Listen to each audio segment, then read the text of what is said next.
Bilang bahagi ng pinaigting na kampanya ng Philippine National Police laban sa wanted na individual, matagumpay na naaresto ng mga awtoridad ang ika-5 sa Regional Top 10 Most Wanted Person para sa ikalawang quarter ng 2026 sa Barangay Butigi, Paracelis Mountain Province.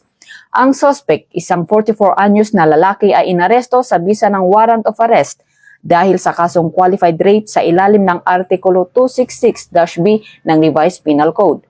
Nakasad din sa kautusan ng hukuman na walang inirekomendang piyansa para sa kanyang pansamantalang paglaya. Naging matagumpay ang operasyon sa pamamagitan ng magkasanib na pagsisikap ng Paracelis MPS sa pamumuno ni Police Captain June Ngawit, 2nd Mountain Province Provincial Mobile Force Company, Mountain Province Provincial Intelligence Unit, Provincial Investigation and Detection Management Unit ng Mountain Province, Provincial Intelligence Team Mountain Province Rio 14 at Regional Intelligence Division ng PROCAR.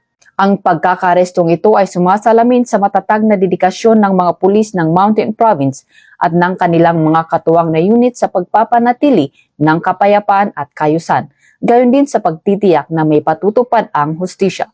Patunay ito ng adhikain ng bagong PNP para sa bagong Pilipinas na maghatid ng serbisyong mabilis, tapat at nararamdaman. Mula dito sa Mountain Province, ako ang inyong PNN correspondent, Police Corporal Marjorie Native, alagad ng batas, taga-taguyod ng Balitang Pulis.